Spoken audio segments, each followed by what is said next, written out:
Hello बच्चों। तो JEE mains 2024 की सीरीज में आप सभी का स्वागत है। आप जो ये क्वेश्चंस देख रहे हैं ये जेई मेंस 2024 में पूछा हुआ क्वेश्चंस है। क्वेश्चंस बहुत ही साधारण है, बहुत ही सिंपल है। बस आपको एक फार्मूले का यूज करना है। वो क्या है? मोलरिटी का फार्मूला।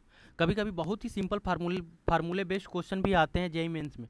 हमें लगता है कि बहुत ही हार्ड क्वेश्चन पूछा जाता है, ऐसा नहीं होता।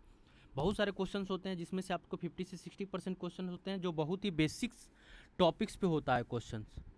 तो आप इस क्वेश्चंस को देखिए, क्या है क्वेश्चंस। तो बोल रहा है molarity of an aqueous solution containing 5.85 gram of NaCl in 500 ml water. 500 ml water में 3.85 ग्राम NaCl को डिजोल्व किया गया है, तो इसकी मोलरिटी बतानी है। तो मोलरिटी का सीधी फार्मूला लगा दो। क्या होता है मोलरिटी इक्वल टू मोल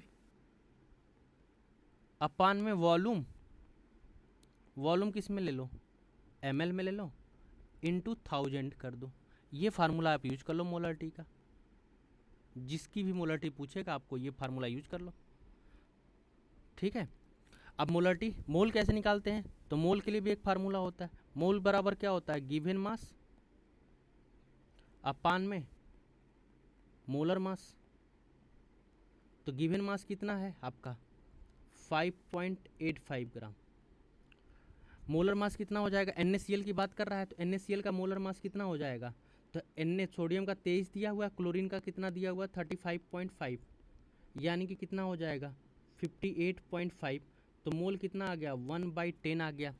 तो अब मोलरिटी निकालना है तो लिख दो molarity equal to 1/10 divided by, यहाँ पे वॉल्यूम ऑफ सोल्यूशन और वाटर सॉल्वेंट दिया हुआ है तो हम यहाँ पे सॉल्वेंट का वाटर बराबर ले लेंगे सोल्यूशन के वाटर के। क्यों?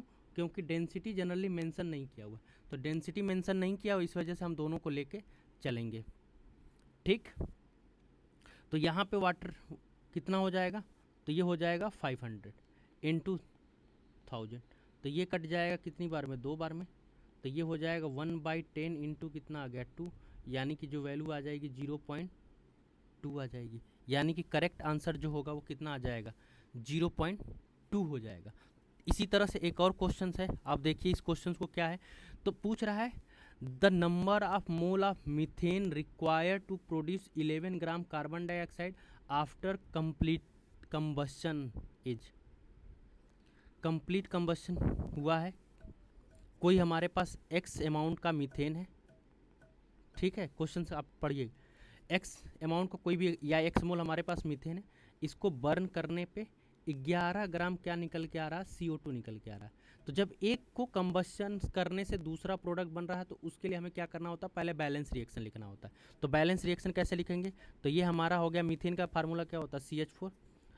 ऑक्सीजन से रिएक्शन कराने, कंबस्शन करने का मतलब होता है ऑक्सीजन के साथ रिएक्शन करा दो। कम क्या बनता है? तो अगर हमारे किसी कंपाउंड के अंदर कार्बन होता है तो किस में कन्वर्ट हो जाता है? Carbon dioxide. और हाइड्रोजन होता है तो हमारे पास वाटर बनता है। यानी कि एक तरह से बोल सकते हैं ये हमारा एक हाइड्रोकार्बन है। हाइड्रोकार्बन का मतलब जिसके अंदर हाइड्रोजन और कार्बन होता है। तो अगर हमारे पास कोई हाइड्रोकार्बन है उसको बर्न करते हैं तो हमेशा जान लीजिए कि कार्बन डाइऑक्साइड और वाटर रिलीज होती है। अब इसको बैलेंस कर लेते हैं। तो एक कार्बन है, एक कार्बन डाइऑक्साइड बन रहा है, 4 हाइड्रोजन है तो 2 वाटर का मॉलिक्यूल बन जाएगा। अब कितने ऑक्सीजन की ज़रूरत है? 2 2 4 हो गए तो इधर कर दिए 2। तो ये हमारे पास बैलेंस इक्वेशन। अब इस बैलेंस इक्वेशन से हमें कई सारी चीज़ें पूछ सकता है। Number of mole of oxygen कितना रिक्वायरमेंट होगा वो पूछ सकता है, कि 1 मोल कंबशन के लिए कितना ऑक्सीजन गैस की रिक्वायरमेंट होगी वो पूछ सकता है, कार्बन डाइऑक्साइड कितना रिलीज होगा या वाटर कितना प्रोड्यूस होगा, ये सारी चीज़ें पूछ सकता है इसमें। तो हमसे जो पूछ रहा है कि मीथेन का फॉर्मेशन, तो हमें क्या हो रहा है यहाँ से हम देख सकते हैं कि अगर 1 मोल कार्बन डाइऑक्साइड को बर्न करा रहे हैं तो हमारे पास क्या बन रहा है? 1 मोल कार्बन डाइऑक्साइड बन रहा है। 1 मोल मीथेन को बर्न करा रहे हैं तो 1 मोल कार्बन डाइऑक्साइड क्या हो रहा है? बर्न हो रहा है, ठीक है। 1 मोल मीथेन को बर्न करा रहे हैं तो 1 मोल कार्बन डाइऑक्साइड क्या हो रहा है? बन रहा है। यानी कि 11 ग्राम कार्बन डाइऑक्साइड बनना हुआ है, तो इसका मतलब क्या हुआ? मोल निकाल लो। तो 11 ग्राम, यानी कि मोल इक्वल टू क्या करेंगे? मोल इक्वल टू करेंगे गिवन मास अपान में मोलर मास। गिवन मास अपान में मोलर मास। गिवन मास कितना हो जाएगा? 11 ग्राम। मोलर मास कार्बन डाइऑक्साइड का कितना हो गया? 44 ग्राम। तो कितना आ गया मोल, 1/4 मोल आ गया। तो यानी कि 1 मोल पे 1 बन रहा होगा, तो 1/4 मोल है, तो ये हमारा कितना हो जाएगा, 1/4 मोल हो जाएगा। 1/4 मोल का मतलब कितना होगा, 0.25 मोल। तो मीथेन कितना हो रहा होगा, 0.25 मोल। तो इस तरह से बेसिक क्वेश्चंस बहुत पूछे जाते हैं, 1 या 2 क्वेश्चंस मोल कॉन्सेप्ट से रिलेटेड ऐसे ही क्वेश्चन रहेंगे आपके सिलेबस में। 1-2 क्वेश्चन आपको ऐसे देखने को मिलेगा, हर पेपर में देखने को मिलता है। तो आप जेईई मेंस 2024 के प्रीवियस क्वेश्चन उठा के देखेंगे, इस तरह के आपको क्वेश्चन ज़्यादातर मिलेंगे।